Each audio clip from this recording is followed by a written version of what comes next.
আপনাদের সবার মনে অনেক প্রশ্ন আমি জানি যে আপুর কি হলো হঠাৎ করে আপু এভাবে উধাও হয়ে গেল 4 দিন যাবত কোনো ব্লগ নাই। আসলে কি বলবো যে আমার কি হয়েছে, ওই যে বাবার বাসা থেকে যে আসলাম এরপর থেকে একদম দম ফেলানোর সময় পাচ্ছি না। সো এই ব্লগটা বাবার বাসা থেকে যে আসলাম তারপর থেকে এই পর্যন্ত। আসসালামু আলাইকুম, কেমন আছেন সবাই? আশা করি সবাই ভালো আছেন। আলহামদুলিল্লাহ আমি ভালো থাকার ট্রাই করছি, বাট খুব বেশি যে ভালো আছি তা না। আসলে হয়েছে কি, সবাই তো জানেন যে আমার বাসার খালা হুট করে চলে গিয়েছে। তো আমার শাশুড়ির বাসার যে খালা ছিলেন সেই খালাকে দিয়ে আমি টুকটাক কাজ করাচ্ছিলাম, কিন্তু আমার শাশুড়ির বাসার খালাও কাজ ছেড়ে চলে গেছে। সো এখন বুঝতেই পারতেছেন যে আমার কি অবস্থা, কারণ ইনশাল্লাহ খুব দ্রুতই আমরা উমরা করতে যাব, এটাও আপনারা জানেন। সো ওইটা রিলেটেড অনেক প্রিপারেশন কাজকর্ম তো থাকেই। শুধু যে আমার বাসার কাজকর্ম এবং সেটার কাজকর্ম তা কিন্তু না, যেহেতু আমি কিছুদিন হসপিটালে ডিউটি করতে পারবো না, সো সেই কাজগুলোও কিন্তু আমাকে গুছিয়ে যেতে হবে। লাইক আমি একটা না কয়েকদিন নাইট করছি, সো বুঝতেই পারতেছেন যে আমার উপর দিয়ে কী যাচ্ছে। কিন্তু আমি খুবই দুঃখিত যারা আমাকে এতদিন এত মিস করছেন এবং আমি কোনো আপডেট দিতে পারিনি, ইভেন এত মেসেজ জমে গেছে, মেসেজগুলোর আমি রিপ্লাই দিতে পারিনি। সো ট্রাই করব আজকে থেকে আমার একটু মোটামুটি সব কাজ গুছিয়ে আসছে। সো এখন থেকে আবার একটু রেগুলার আপনাদের সাথে কানেক্টেড হওয়ার। আর ইদানিং তো জানিনি রাস্তাঘাটের কি অবস্থা। সো হসপিটালে ডিউটিতে যেতে যেখানে আমার আধা ঘন্টা সময় লাগতো সেখানে এখন 1.5 ঘন্টা চলে যাচ্ছে। সো এটাও একটা বিশাল প্যারার কথা। আর মাথায় বেশ অনেক দায়িত্বই রয়েছে, যেমন হসপিটালে আমরা যেহেতু একটু চা বিস্কিট হালকা স্ন্যাক্স খাই, সারাদিন থাকি, সো টুকটাক খাওয়া দাওয়া করা হয়। সো এইটা রিলেটেড অনেক কেনাকাটা থাকে। একটা সংসারে যেমন মাসের বাজার থাকে, তেমন আমার হসপিটালের পরিবারের জন্য কিন্তু আমার মাসের বাজার থাকে। সো সেগুলো আমার একটু কেনাকাটা করতে হয়, অনেক কিছু কিনে নিয়ে গেছিলাম এবং আমি ট্রাই করি যে একদিনে সব কিনে নিয়ে যেতে, যে যত ঝামেলা একদিনেই যাক, বারবার আসলে প্রতিদিন একটু প্যারা হয়ে যায়। আর থাকে না যে হসপিটালে ডিউটি অনেক সময় স্মুথ যায়, থাকে, কিন্তু ইদানিং হসপিটালের ডিউটিগুলো একটু ঝামেলাপূর্ণ হচ্ছে। লাইক অনেক পেশেন্ট আসতেছে খারাপ। ইভেন আমার ওই দিন নাইটে মানে এত খারাপ অবস্থা ছিল, রাত 2টা বাজে ফ্রান্স থেকে এক পেশেন্ট চলে এসেছে, বিকজ ফ্রান্সে ওনার একটোপিক প্রেগনেন্সি ধরা পড়েছে এবং ওইখানে যেহেতু ট্রিটমেন্ট অ্যাপয়েন্টমেন্ট সব কিছু পেতে অনেক সময় লাগে, তাই উনি একদম বাংলাদেশে চলে এসেছে এবং সরাসরি এয়ারপোর্ট থেকে আমাদের হসপিটালে এসেছে।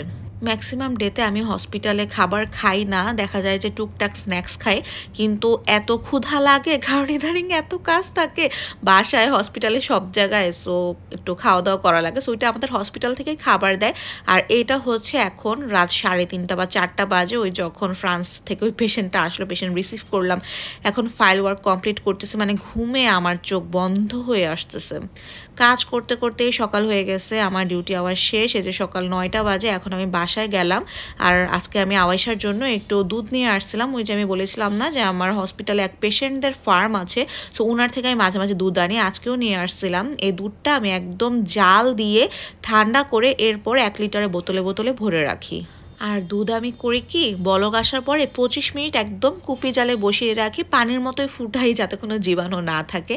এরপরে ঘুমাতে যাব, দেখি আমার মেয়ে অলরেডি ঘুম থেকে উঠে গেছে। তো আমি ঘুমাবোটা কখন, মানে আমার ইদানিং ঘুমও এত কম হইতেছে, এজন্য এনার্জিও একদম পাচ্ছি না। এরপর বিকালের দিকে জোর করে ওকে আবার ঘুম পাড়াইছিলাম, আমিও ঘুমাইছিলাম। আর এখন সন্ধ্যাবেলা আমরা একসাথে ঘুম থেকে উঠছি আবার। আর সারাদিনে তো আরও অনেক কাজকর্ম থাকে, মানে এত কাজকর্ম থাকে যে ওগুলির ক্লিপও আমি এখন আর নিই না, না কোনো রান্নাবান্নার ক্লিপ নেই, না আওয়াইশাকে খাওয়ানোর ক্লিপ নেই, মানে কোনো ক্লিপ নেওয়ার মতো আর আমার এনার্জি থাকে না।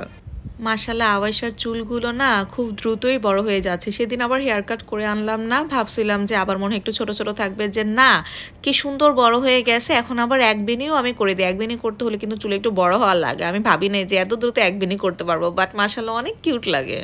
আওয়াইশার সাথে দুষ্টামি করতে করতে ওই দিনও শেষ, এটা আবার পরের দিন আমার সারাদিন ডিউটি ওই দিন আবার। আর সারাদিন যখন ডিউটি থাকে আগে তো একটু পরপর আওয়াইশার খবর নিতাম, আর এখন আওয়াইশার আসলে খবরও নেওয়ার সময় পাই না, আর ইচ্ছা করে খুবই অল্প অল্প ফোন দিই, কারণ আমাকে ফোনে দেখলে না ও দিদুমণিকে অনেক বিরক্ত করে। সো আমি ট্রাই করি যে একটু যাতে কমই খোঁজ খবর নেই, অথবা শাওনকে ফোন দিয়ে শুনে নেই যে আওয়াইশা কী করতেছে। ভিডিও কলে এত বেশি দেখাই না, হ্যাঁ একটু তো ফোন দেই, বাট একটু কম কমে দেই। হসপিটালে কাজকর্মের মাঝে মাঝে একটু খাওয়া দাওয়া তো চলেই। আর এটা আমার ওই দিনের ব্রেকফাস্ট ছিল, আমি ওই দিন কোনো ব্রেকফাস্ট আমার করতেও মন চায় না, বাসা থেকেও নিয়ে যাইনি, কিছু কিনেও খেতে মন চায় না। পরে দেখলাম যে তানিয়া আপু আমার জন্য স্পেশালি নাগেট নিয়ে আসছে, সো ওইটা দিয়ে আমি একটু ব্রেকফাস্ট করতেছিলাম। আর দুপুরবেলার জন্য আপু দেখেন লাঞ্চ নিয়ে আসছে কত রকম আইটেম। এটা হচ্ছে রুই মাছ ছিল, তারপর এখানে পুঁইশাক চিংড়ি মাছ দিয়ে, ওইটা আবার আলু পটলের ভাজি, মেবি আবার শুটকি, মাছের ডিম ভুনা, মানে অনেক কিছু ছিল। এমন কলিগ থাকলে আসলে লাইফটা এবং কর্মজীবন অনেক ইজি হয়ে যায়। তারপরে যে বাসায় আসলাম, আগের দিন একটু রুই মাছ রান্না করছিলাম, সেটাই গরম করতেছি। আর আবার ভাত রান্না করতেছি রাতের বেলায়। বোতলগুলি মনে হলো যে একটু সাবান দিয়ে ওয়াশ করা দরকার, সো সবগুলো বোতল একটু সাবান দিয়ে ওয়াশ করলাম। এরপরে আবার আসলাম পরের দিন আসলে অনেক রান্না নিয়ে বসছি, কারণ প্রতিদিন খুব অল্প অল্প করে হাবিজাবি রান্নাবান্না করতেছি। সো আজকে ভাবলাম যে না, একটু বেশি করে রান্না করি। সো ভাত বসিয়েছি, ওইখানে আমি তেলাপিয়া মাছ, শিং মাছ বসিয়েছি, আবার গরুর মাংস ভিজিয়েছি। গরুর মাংস আমি রান্না করতাম না, বাট ভাবলাম যে গরুর মাংস যদি বেশি করে রান্না করে রাখি না, ওইটা প্রতিদিন একটু জাল দিয়ে দিয়ে বাসি কিন্তু খাওয়া যায়। গরুর মাংস বাসি খেতে মজা। সো এই জন্যই আসলে গরুর মাংস নামানো, যে গরুর মাংস রান্না করলে এক সপ্তাহ ওইটা জাল দিয়ে দিয়ে খাওয়া যায়। আজকে তেলাপিয়া মাছ জাস্ট ভাজি করে রাখবো। আর কাটাকুটি করতে আমার এত বিরক্ত লাগে, স্পেশালি যে পেঁয়াজ কাটতে, দেশি পেঁয়াজ কাটতে গেলে আমার নাক মুখের পানি মানে এক হয়ে যায়, বাট কিছু করার নেই। আর আওয়াইশার জন্য একটু শিং মাছ টমেটো দিয়ে ভুনা করতেছিলাম। এই সবজি টবজি কাটার কোনো ঝামেলা নিতে পারবো না, তাই অল্পের মধ্যেই সারতেছিলাম। আর এর মধ্যে যে দেখেন কি সারপ্রাইজ পাইছি, হঠাৎ করে কলিং বেল। আমি বলি এই টাইমে আবার কে আসছে, দেখি আমার বাবা বাসা থেকে একদম লুঙ্গি পরেই হাজির হয়ে গেছে। মানে মাত্রই কিন্তু বাবার বাসা থেকে আসছি, বেশি দিন হয় নাই, এখনই আবার বাবা চলে আসছে সারপ্রাইজ দিতে। আর বাবা কি জন্য আসছে জানেন? দেখাচ্ছি আমি একটু পরে। বাসায় তো শুনছে সবাই যে আমার বাসায় কাজের মানুষ নাই এবং আমি এটা নিয়ে খুবই মানে কষ্টে আছি, এর জন্য আমার জন্য দেখেন রান্নাবান্না করে নিয়ে আসছে তেহারি, খিচুড়ি, গরুর মাংস। তো বাসায় অবশ্য আমি আজকে রান্না করছিলাম, কিন্তু আমার বাসায় আসলে খাওয়া দাওয়া হয় অনেক বেশি। লাইক আমি শাওনের কথাই বলি, ও সকালে একবার ঘুম থেকে উঠে খাবে, দুপুরে খাবে একবার, এগুলো তো সবাই খায়। তারপর জিমে যাওয়ার আগে একবার খাবে, জিমে বসে একবার খাবে, বাসায় এসে একবার খাবে। সো আসলে অনেক রান্না বান্না করা লাগে। এবং বাবা চলে আসাতে দেখেন শাওনের জন্য জিমে যাওয়ার আগে জিমে কিভাবে খাওয়ার প্যাক করে দিব, সব কিছু কিন্তু আমার সুন্দর মতো গুছানো হয়ে গেছে। শাওন জিমে চলে গেছে, আমি বাবার সাথে একটু গল্প করতেছিলাম আর মনে মনে ভাবতেছিলাম যে আলহামদুলিল্লাহ এত বড় ব্লেসিং। বাবা খুবই অল্প সময়ের জন্য এসেছিল, কারণ রাস্তাঘাটের অবস্থা এমনিও খারাপ। বাবার আসতে যেতে ওই দিন 4-5 ঘন্টা লেগে গেছে, কিন্তু তারপরও জাস্ট যাতে আমার একটু কষ্ট কম হয় এই জন্য রান্নাবান্না করে নিয়ে আসছিল। আমি মাঝে মাঝে ভাবি যদি আমার বাবা না থাকে তাহলে আমার কি হবে, আসলে আমি ভাবতেও চাই না। আমি মনে হয় একদিনও থাকতে পারবো না, আমি আসলে ভাবতেও চাই না। বাবা 2 ঘন্টা পরেই চলে গিয়েছিল, এবং এর মধ্যে আমি যে গরুর মাংসটা রান্না করব, কারণ গরুর মাংস নর্মালি রেখে দিয়েছি, সো নষ্ট হয়ে যাবে। আর তখনই যে মাংস পরে পুরা ফ্রিজ, রক্ত দিয়ে মাখামাখি, ফ্লোর মাখামাখি, এগুলো আবার সাবান দিয়ে পরিষ্কার করা, মানে কাজ আর শেষ হয় না। আমার কান্না আসতেছিল লিটারেলি যে ভাই কি কাজ শেষই হয় না। এরপর এখন গিয়ে গরুর মাংস রান্না করবো। আজকে খুব ইচ্ছা ছিল যে কষিয়ে রান্না করব, বাট পরে যে ফ্রিজ মুছতে গিয়ে অনেক টায়ার্ড হয়ে গেছি, কিসের কষানো টষানো একবার মাখায় ঝাঁকায় বসাই দিছি। আবার প্রথমে ভাবছি শুধু এমনি রান্না করব গরুর মাংস, বাট পরে হাফ সিদ্ধ হয়ে যাওয়ার পরে মনে হলো যে না একটু আলু দেই। তো আলু একদম ছোট ছোট টুকরা করে দিয়ে দিয়েছি। আর স্লো কুক করতেছি তো, সো সমস্যা হয়নি, কারণ গরুর মাংস হতে এমনিও সময় লাগে।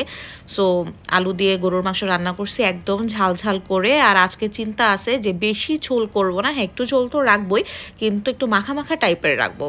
এর মধ্যে কিন্তু আওয়াইশার সাথে খেলতে হয়, সময় দিতে হয়। আওয়াইশাকে একটু পাশের পাশের ভাবির বাসায় নিয়ে যাই খেলতে। তো আজকে ভাবিকে ফোন দিলাম যে ভাবি আমি অনেক টায়ার্ড, আর চুলার রান্নাও চলতেছে, একটু আপনি আসেন। তো ভাবি আসলো। আসলে এমন কলিগ, তারপরে এমন নেইবার যদি থাকে না, ওইটাই বললাম লাইফটা ইজি হয়ে যায়। সো এই যে আমার গরুর মাংস রান্না শেষ, আমার কাছে কিন্তু বেশ অনেক মজা লাগছে।